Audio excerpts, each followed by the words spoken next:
मित्रों, आज से 2 रोज के बाद मिडल ईस्ट के अंदर एक बहुत बड़ा इवेंट होने जा रहा है which could have a huge impact on geopolitics of the reason.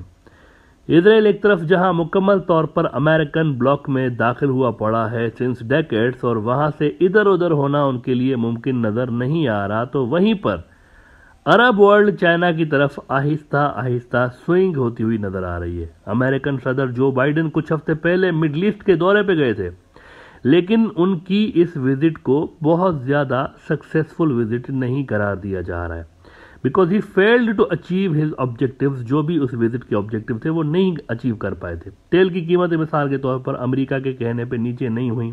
OPEC plus इस हवाले से मेन प्लेयर बनता हुआ हमें नजर आया। हालांकि पहले अमेरिकन आराम से कीमतें ऊपर नीचे करवा लेते थे।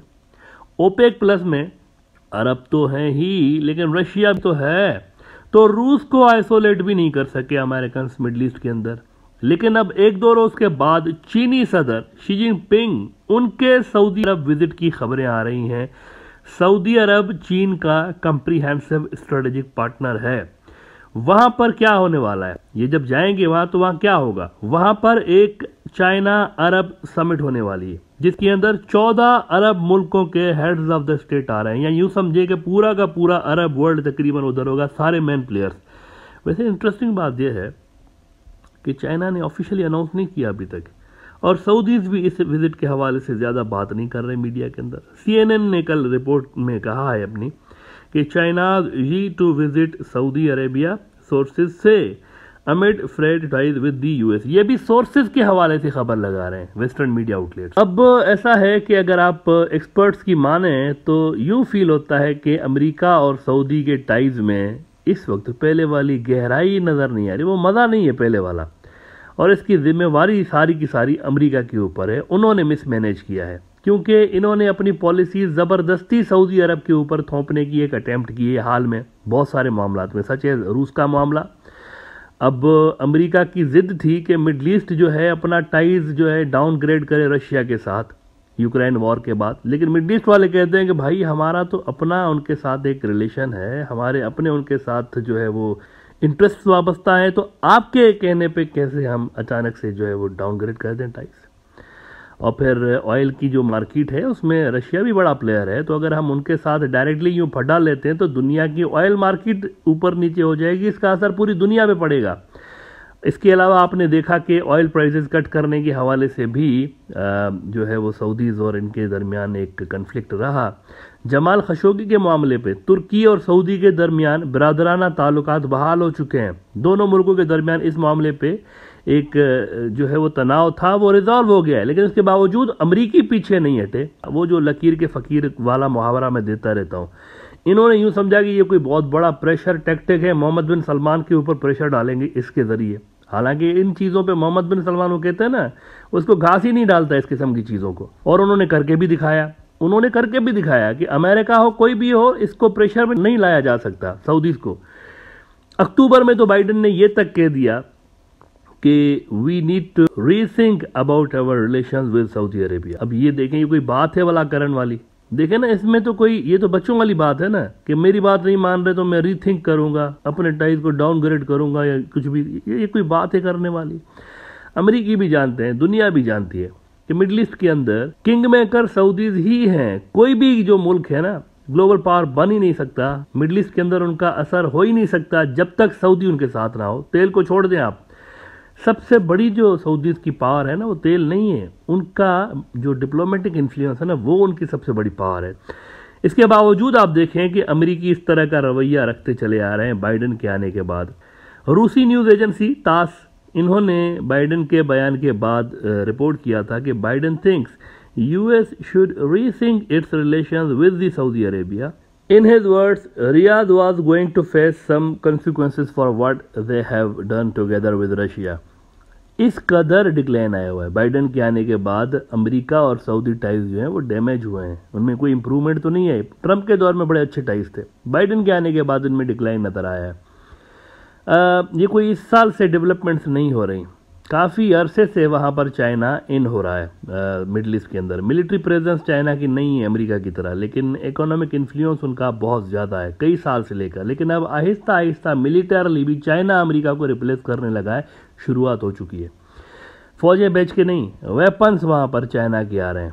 और इस साल के शुरू में न्यूयॉर्क टाइम्स ने खबर लगाई थी कि as the US pulls back from the Middle East, वो साउथ चाइना सी देख कर रहे थे, वहाँ पर जाने की कोशिश कर रहे थे अमेरिकन के कंटेन करेंगे इनको चाइनीज़ को। तो उस पर इन्होंने लिखा था कि as the US pulls back from the Middle East China leans इन।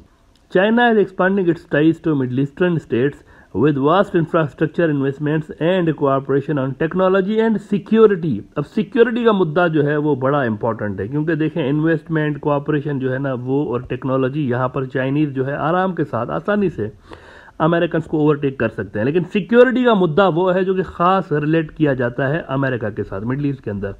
वहाँ पर कदम जमाना चाइना का यूँ समझें कि अमेरिका का पत्ता काटने के बराबर है। वहाँ पर यूँ महसूस हो रहा है जैसे अमेरिका के मिडल ईस्ट से तहलील होने का आगाज़ हो चुका है। मैं ये नहीं कह रहा हूँ कि वो मुकम्मल तौर पर इररिलेवेंट हो गए, ऐसा नहीं है। अभी भी अमेरिकन बहुत बड़े प्लेयर हैं वहाँ पे, लेकिन एक आगाज़ हो चुका है उनके इन्फ्लुएंस का। जो सिक्योरिटी के मुद्दों पे उनकी एक ग्रिप रही है, उसका डिक्लाइन शुरू हो चुका है। अरबों को पता है आज नहीं तो कल अमेरिकन ने वैसे ही निकलना है इधर से, तो उनको भी तो अपनी सिक्योरिटी और ये सारी चीज़ें देखनी है ना। अपने नेशनल इंटरेस्ट हर कोई पहले देखता है, इसीलिए उन्होंने पहले ही बड़ा स्मार्ट तरीके से स्ट्रेटेजिक रीपोजिशनिंग शुरू कर रखी है। लेकिन इजराइल अभी तक इस रेस में पीछे है। इस वक्त भी अमेरिका ही उनका टॉप पार्टनर है इजराइलियों का। चाइना ने वहाँ भी घुसने की कोशिश की थी, और हाइफा में आपको याद होगा एक दो बड़े प्रोजेक्ट उनको मिले भी थे, लेकिन फिर अमेरिका ने एक शटअप कॉल दी और सॉरी करके भाग गए पीछे इजरायली।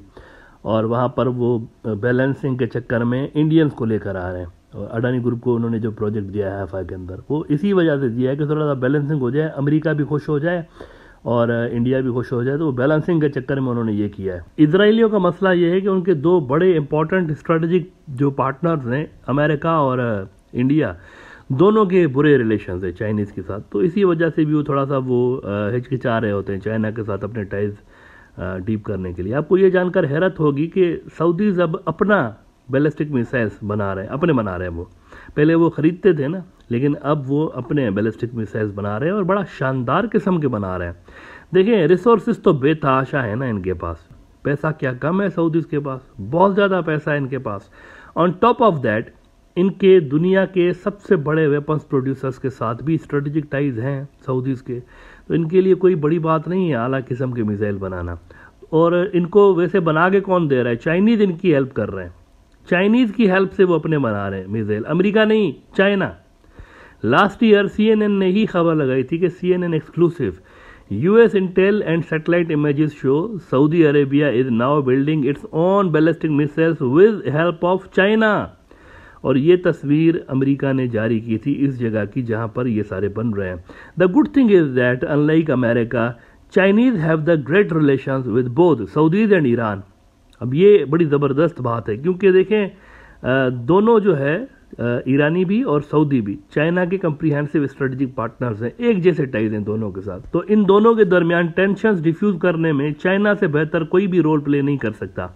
उधर से अमेरिकी स्ट्रेटजी ये नज़र आई है हमेशा से कि ईरान का डर दिखा के हथियार बेचते हैं अरबों को।